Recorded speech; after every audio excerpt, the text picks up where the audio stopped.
For those of you who are communicators, whether it's in business or wherever you communicate, here's a little communication tip. If you speak from your weakness, you will never run out of material. Yeah, if you speak from your weakness, you'll never run out of material. So in this series that we're beginning today, and that's normally the case when I speak. It's one of the crazy things about being a pastor or preacher is you're obviously accountable for your words. And I have Sandra tells me all the time, you have a lot of words. I'm like, yeah, I have a lot of accountability. But this series in particular is so challenging to me. I even told Sandra a couple months ago when I started working on it, I said, you know what, this is something that I wrestle with, I feel like every day. I'm not even sure I should even talk about it. She's like, yeah, you should talk about it because that's kind of the point of all this. Sometimes it's just not easy because some of the things that are associated with Christianity are just so non-intuitive. So anyway, here's what we're gonna talk about for the next few weeks. We're gonna talk about a temptation that is only appropriate or only experienced by Christians. So if you're not a Christian or you're not a Jesus follower or you're maybe not religious at all, after today, you may be gladder than ever that you're not. This might be like an anti-evangelism message, like, whoa, if that's what it's like, leave me out. But while this temptation is really, it's really just something that Christians wrestle with or should wrestle with, the tension that is associated with this particular temptation is something that you can relate to. This series it might make sense of that internal sense of disappointment that you feel sometimes just with life in general, or your general sense of discontentment, even though you kind of have most of what you need. There's just this sort of abiding sense of discontentment. Or the way I describe it, that sort of constant nagging never enoughness, like no matter what you do, what you have, and where you go, it's like this never enoughness. We're really gonna talk a lot about that next time. Or that kind of if onlyness, if I could just go back, if I could just go back. So these are emotions that are common to everybody. But in terms of this specific temptation that certainly surfaces these kinds of things in everyone, there's a peculiar angle that is really appropriate just for Jesus followers or people who are attempting to follow Jesus.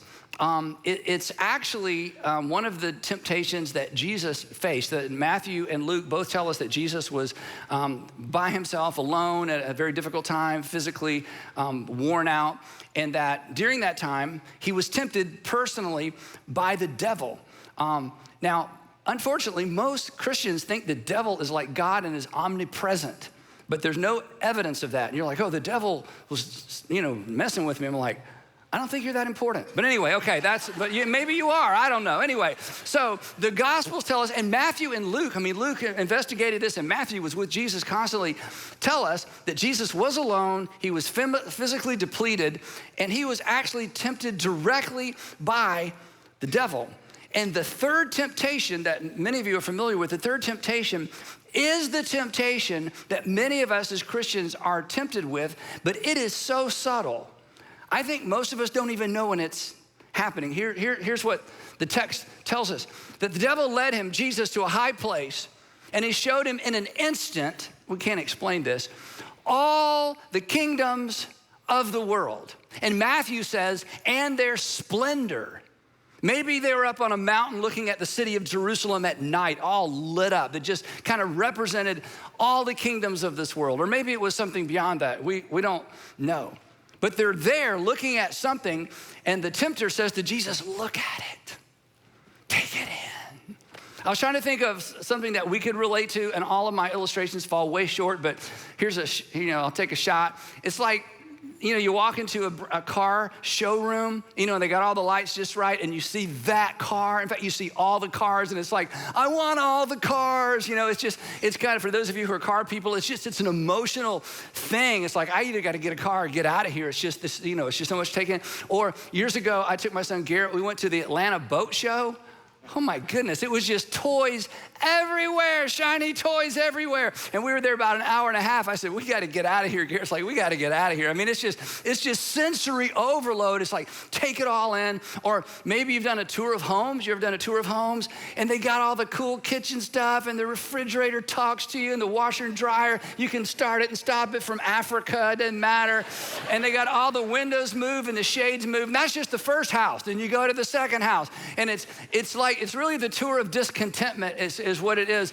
And then you get home. Remember, you got home and it's like, did somebody lower the ceilings while we were gone? I just feel like I kind of have to walk around my apartment, my house like this, you know? So, but when you're in those environments, it's just so much to take in. It's like, wow, well, this is kind of this moment. It's like, Jesus, feast your eyes on the kingdoms of this world. Jesus, I know why you're here. You're here for that. You're here for them. And I can give it to you. Here's what Matthew and Luke tell us. Because Matthew knew Jesus and got this from Jesus. I will give you all their authority. You get to be the king of the kings, the king of kings. And their splendor, their glamour, the awesomeness, the wowness of all of it. It's been given to me and I can give it to anyone I want to. Now, if that's all we knew, if that's the end of the tale, you know, the story, I mean, who would say no to that? I mean, who doesn't want to be the queen? Like, oh, I don't want to be the queen, just maybe the princess, but not the queen, you know? I mean, who doesn't want to be the king? You know, who doesn't want to be so extraordinarily wealthy, you can do whatever you want, and so powerful? Not because we're evil. Think of the good you could do. I mean, think of the good you could do if you're the king of kings, the queen of queens, if you've got infinite power and infinite resources. And before you start feigning humility, oh, you know, I don't really care about that kind of stuff. Come on, right? Do you turn down promotions at work? No. Do you turn down raises? No, I'm not really into money. No, you take the raise. Do you turn down bonuses because you're so humble? No, of course you take the bonuses and promotions, right? And do you avoid good opportunities or better opportunities when they come along? No, and you shouldn't, right? Because that just feels like an opportunity. In fact, this whole story so far, it doesn't seem like a temptation at all. It really feels like more of the opportunity of a lifetime, right? Opportunity of a lifetime. I mean, this is what's being offered is the goal. That's why we get up early. It's why we finished school. It's why we went to graduate school. It's why we studied hard. It's why we worked all of our friends. It's why we want to succeed. I mean, that's what we're wired to do. It's what you get dressed up for, discipline yourself for. Not because you're evil, not because we're evil, but because we are wired for progress.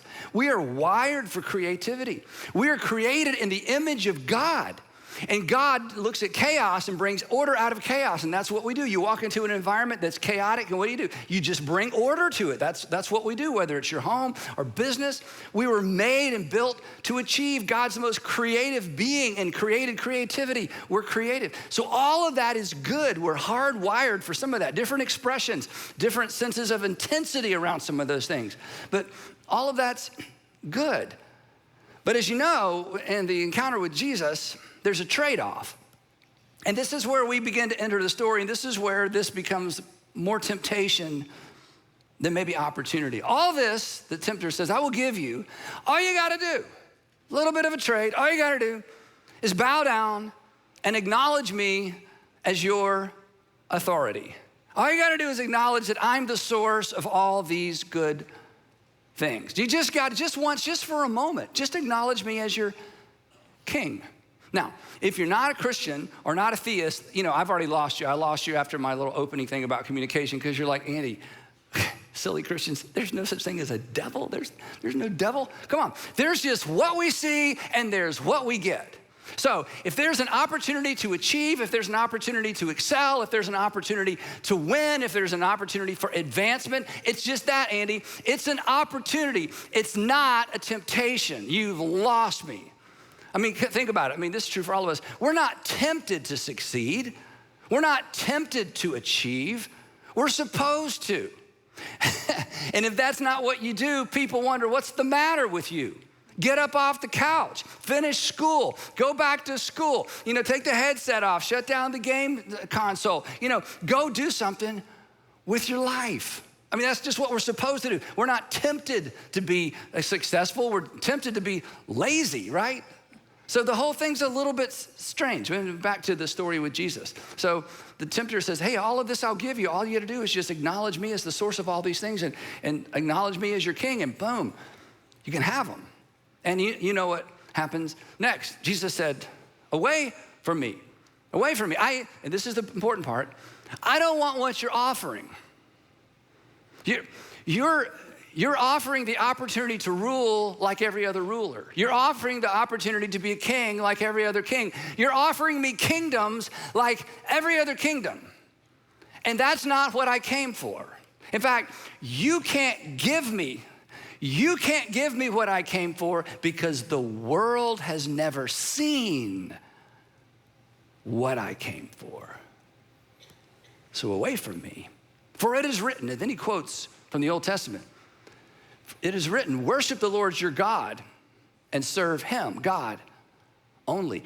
I'm not here to acquire, I'm not here to improve, and I'm not here to recreate more of what already exists. Not my kind of kingdom. Because I'm not that kind of king, where might makes right, where the people with the gold determine the rules, where it's all about image management, win, lose, top down. There are good guys and bad guys, and if you're a good guy, you need to destroy and get rid of the bad guys. I'm very familiar with those kinds of kingdoms, not interested. I'm not interested in the all for one and I'm number one approach to anything. It's not why I've come. Now, this is kind of confusing, okay? I said, don't rush ahead. Those of you who are raised in church, don't rush ahead in the story. Just sit in this tension for a minute. It's kind of confusing because what's the alternative? What's the alternative to achievement? What's the alternative to progress, creativity, taking what's chaotic and bringing order? What's the alternative if that's what's being offered and somehow that's a bad thing? I mean, do we just retreat to don't care, don't compete, don't accomplish, C's get degrees, just roll over and let everybody roll over you? Here's the thing.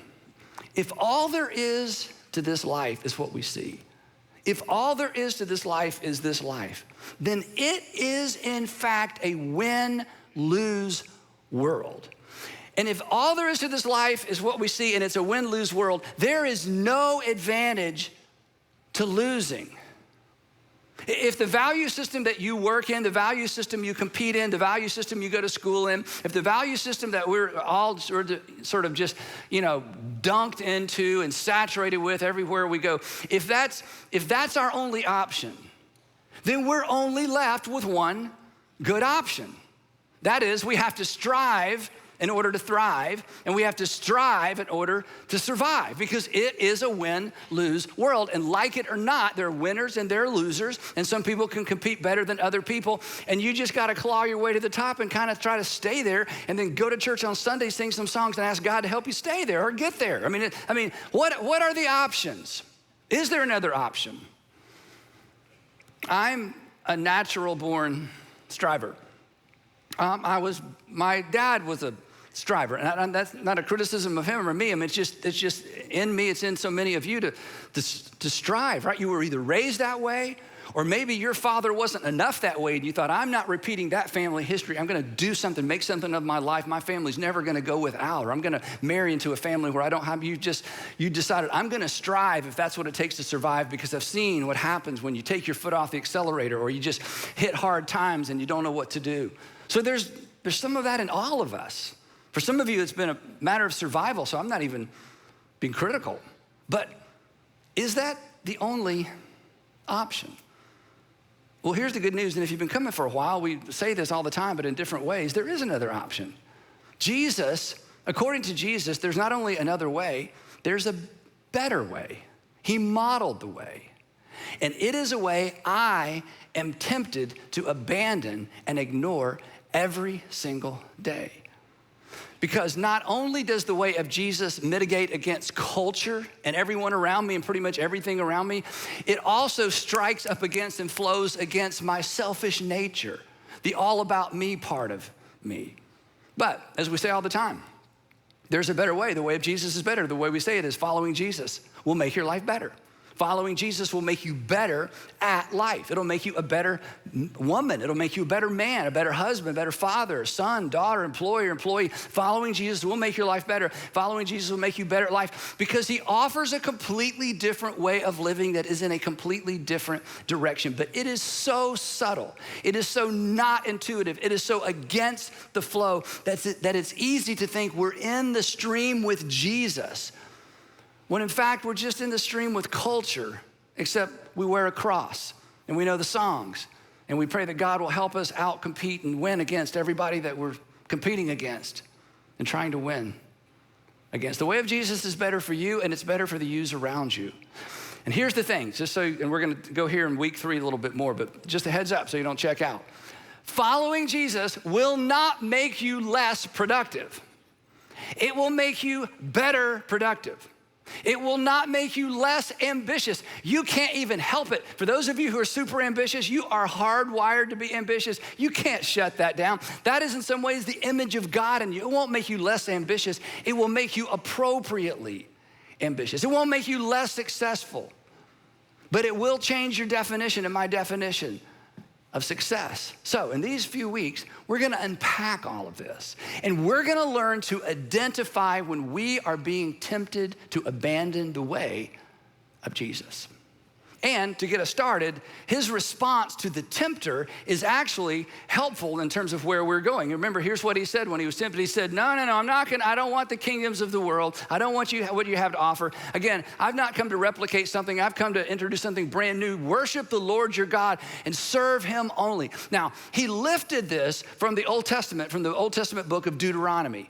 Deuteronomy is where Moses is giving the nation of Israel a charge, kind of marching orders as they're finally about to enter their new homeland, what we refer to as the promised land.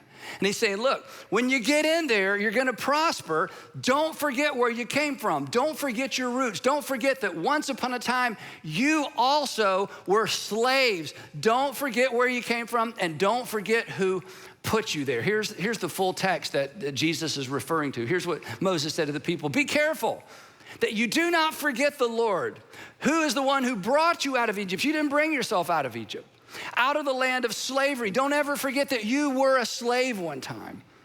And then here's the statement that Jesus lifted out of the text. Fear the Lord your God and serve him only. Don't forget whose and who you are and all that God has done for you.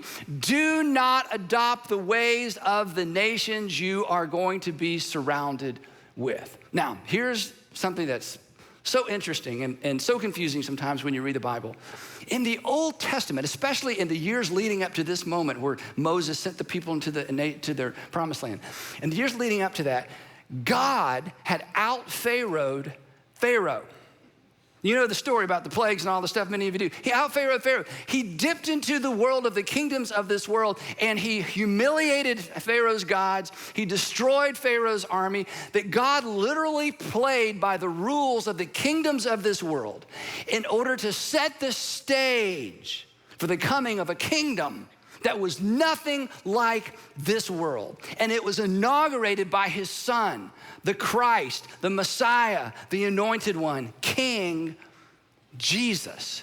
And now he's on planet Earth, unfolding what God had been planning all along, a different way of living, a different direction of living with a different set of values that sets people up for a different kind of relationship and a different kind of lived experience. And in Jesus' final temptation, he's actually being tempted or invited or expected to repeat history.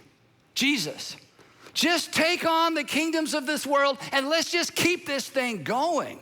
Jesus, this is the way it's always been.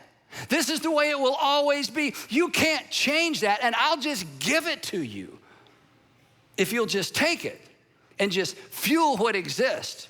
You know, make a few changes here and there, but let's not abandon the entire paradigm.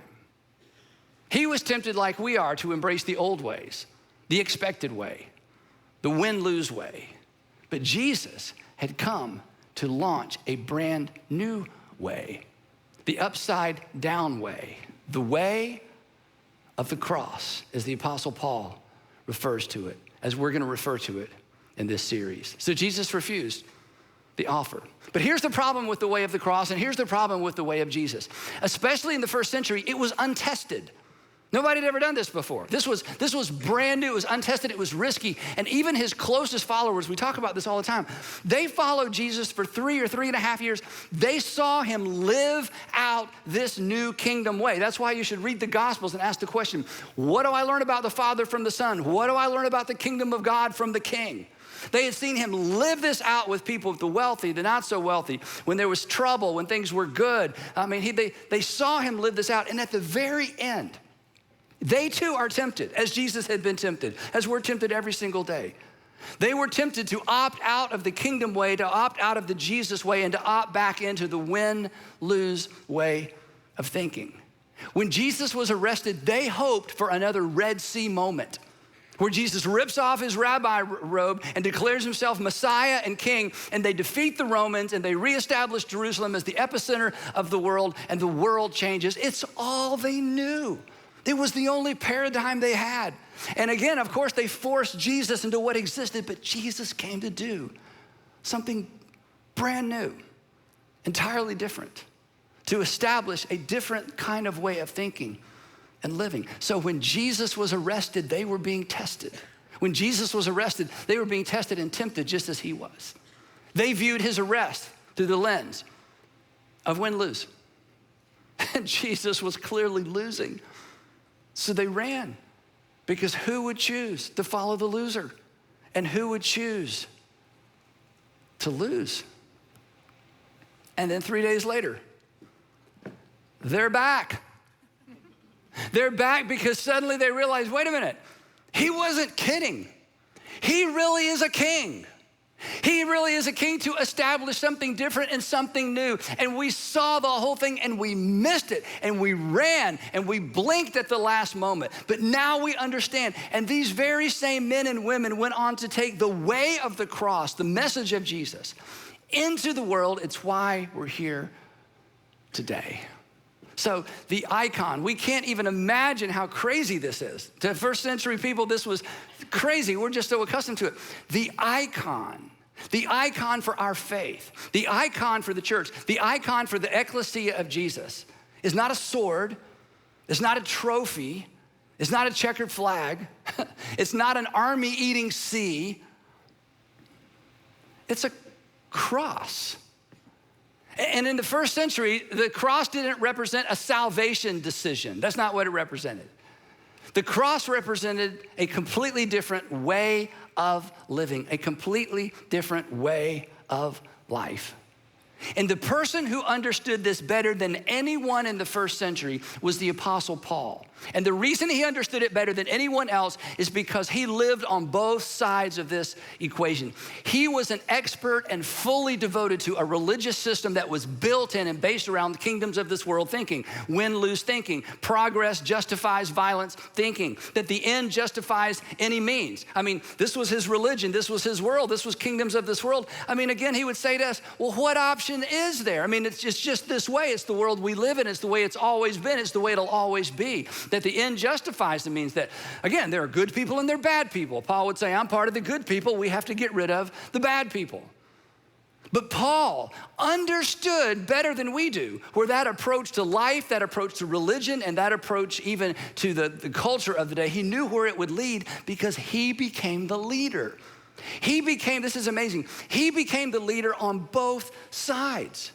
I mean, you know the story when Christianity began gaining traction in the first century, especially around Judea, the way, as it was called, that's what they call Christianity, the way was considered a parasite. It had globbed on to Judaism, and it was sucking the life out of Judaism. It was a contagion. It needed to be eliminated, and Paul volunteered to eliminate it. And operating under the old way, the kingdoms of this world way, he was free. He felt free in his conscience to track down, arrest, and execute apostate Jews. And his unbridled cruelty in his way of thinking was the way of God. This was God's will. He was doing God's work, God's way. No issues of conscience. In fact, when we read about atrocities carried out in the name of Christianity, we're like, how in the world could people do that in the name of Jesus? And Paul would say, well, I can tell you how you do it in the name of religion. I can tell you how you do it in the name of God because I did it. I was serious. He weaponized and he politicized his religion. with a clear conscience. But, and this will be difficult for some of you. In fact, it will be so difficult for some of you, you may decide, not going there, we're not coming back. In fact, we might never come back. But I just want you to consider and read the book of Acts to understand how vehemently he persecuted the church, how committed he was to the way of God. It was win, lose, these are bad people, they must be eliminated. When Paul became a follower of Jesus, a Jesus follower, he could find nothing in the teaching of Jesus to justify violent opposition to those who violently opposed him. He laid it down. He let go of the kingdoms of this world ways. A way that appears at times to be the only way forward. The only way that gets anything done, the way that works. And Paul instead took up the way of the cross. In fact, this is what he talks about throughout his epistles, the way of the cross. Here's how he explained it to a group of people, and we're gonna dive more into this passage next time. I'm just gonna read you this one verse. Here's how he explained it to a group of people that really are very similar to us. They were very educated. They were thoughtful. They were into culture. They were into winning. They were into achievement. They lived in a very metropolitan, sophisticated city, Corinth. And here's how he explains it. And again, you can't even imagine. He shows up as a Pharisee from, Judea, who's gonna tell these Gentiles and these Romans and these Greeks how to reorganize their whole world, not add another burger to the grill, here's another God to add to the God you have. No. We're gonna abandon all those gods, and I want to introduce you to the way of the cross that is in conflict with everything you've ever known. How in the world he survived, it's amazing. Here's what he wrote to them as he wrote a letter to them later after he'd been there to establish the church. The King sent me. Now, your English text says Christ, but that's what's so confusing. Christ has become Jesus' last name. No, he's a king. He's a Messiah. Paul writes, the King sent me to preach the good news, but not with wisdom and eloquence. And these were kind of technical terms in that culture to say, I know there's a way that rhetoricians explain things. I'm not doing that. I know there are correct words and there's a correct way to be. I know all about your rhetoric. I know all about your famous speakers. I understand, but I'm not doing that. And the reason I'm not gonna do it that way is I don't want the presentation to get in the way of what's being presented. So you'll have to put up with my poor presentation, because I want you to understand what I have come to present to you. This is good news for all men and all women everywhere. And look what he says. But not with wisdom and eloquence, lest the cross of the King. I'm telling you, there just is no category for this in the first, second, or third century. Lest the cross of Christ, the cross of my King, be emptied of its power. I mean, there's so many conflicting ideas. It's like, wait a minute, Paul, wait.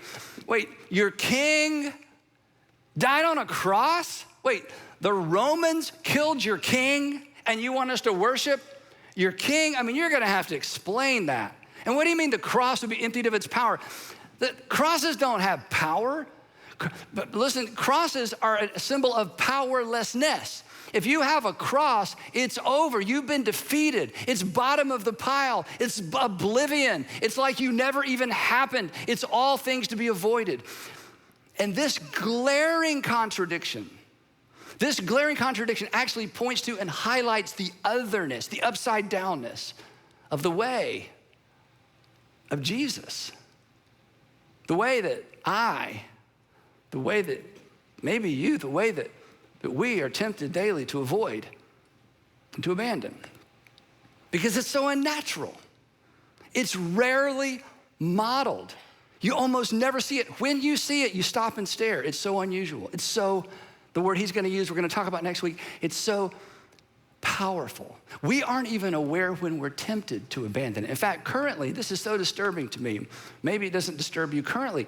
There are streams of Christianity in our nation, that unapologetically reject and resist the way of the cross because it's perceived as too weak and too passive. The statement I hear and read all the time on these, the crazy social media stuff I follow is, it won't work, it won't work, it won't work.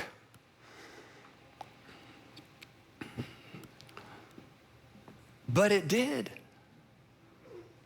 It's why we're here. It's why the cross is the global icon for your faith and mine. It's why it's this symbol of suffering and shame, as the old hymn says. The symbol of suffering and shame is our icon. Why? Because it depicts better than anything else from ancient times the otherness, the backwardness, the oppositeness of the message and the way of Jesus. A way of living that's gonna always feel risky and never intuitive. And that's why we're tempted to abandon it every single day. This is why perhaps Jesus made the following statement. Now, when I read you the statement by Jesus, you've heard this before, but we immediately put it into a theological context because we know the end of the story. But remember, when Jesus said this, he'd not died on a cross yet. Nobody understood he's offering salvation from sin yet. There was no association of him dying on a cross. The cross just represented what the cross represented in first century Judea. And here's what he said. He said, whoever, and that would be me and you and all of us. He said, whoever wants to be my disciple, which is a follower, must deny themselves. That is, you say no to you, and you take up their cross daily and follow me. When he said this, they're like, wait, Jesus, you're a rabbi. Maybe you don't understand how this works. Let me explain what rabbis do. See, rabbis take the Torah that we all agree with, and they explain it in new and different ways so we can apply it in our new culture. Because, you know, us first century people, we're modern people, right? Those ancient people. So we're learning to contextualize Torah. So you can illustrate it, you can teach it, you can apply it, you can re-explain it, you can tell stories about it. But you got to kind of stay with the party line. You kind of got to go with the flow. Take up a cross and follow you. That sounds like you're going to move in the complete opposite direction. Yes. And you're going to have to deny yourself in order to do this. And he says, daily. Why daily? Because every day I'm tempted to opt for the kingdoms of this world approach to everything. Every time something doesn't go my way, every time somebody disagrees with me, every time somebody hurts my feelings or says something bad about you, or every time, every single day. Because I want to win, and I want to come out on top, and I want to look good. In fact, I want to leverage my humility to look good. Oh, that was amazing the way you responded to that. Yeah, I was humble, that's me, you know. I mean, it's just in me, it's in you, right? And the cross, and when he said this had nothing to do with dying for anybody's sin. God's not asking you to die for anybody's sin. He's asking you and he's calling me to live in a completely different direction. So, wrapping up this first episode, I want to try to bring this down to our real world.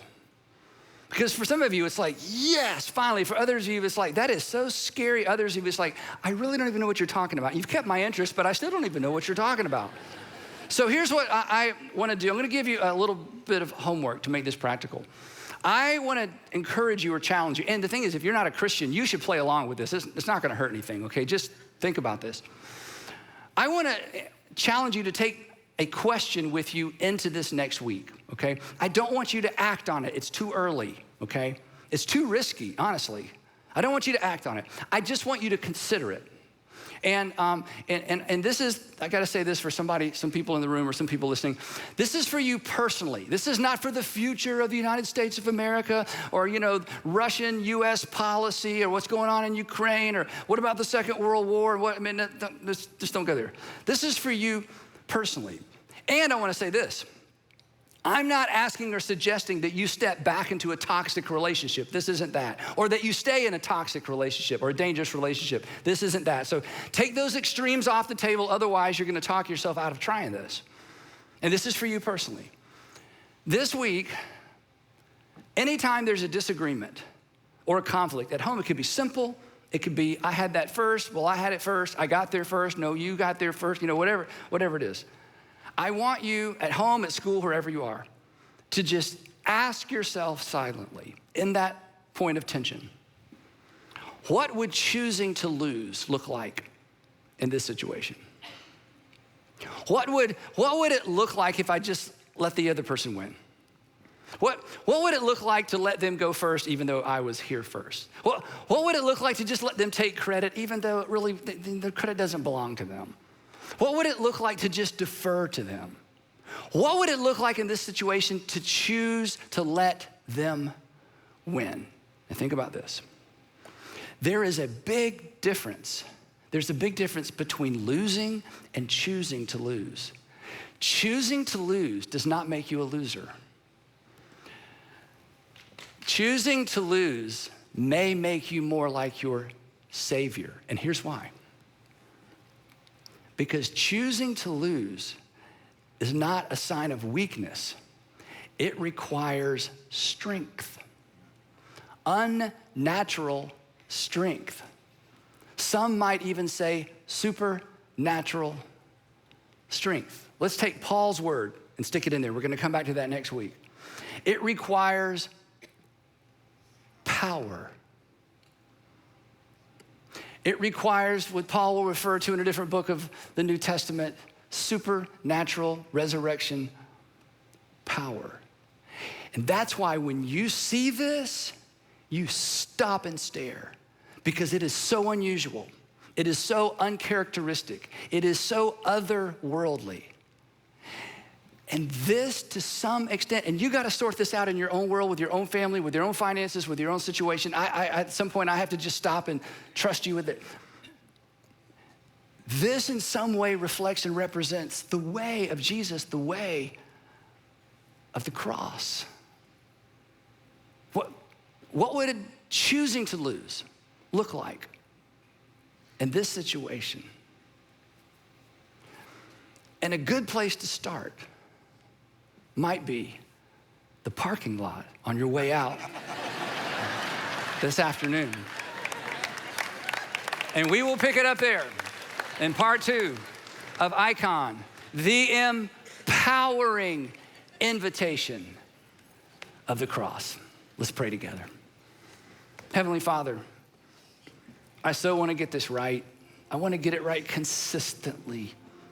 And it's so contrary to me and to us. Father, I would love it wouldn't it be great if Christians all over the city or the country, the world, just stopped and said, no more of this, no more of that. It's the way of the cross. So give us eyes to see and give us ears to hear. And would you give us the courage to ask this question? And to let the answer settle in over us, and to imagine that kind of strength, that kind of selfless power, that kind of spirit-led behavior. So wherever this lands with us, just give us the wisdom to know what to do, the courage to do it, and lead us, because we want to learn to follow. In Jesus' name.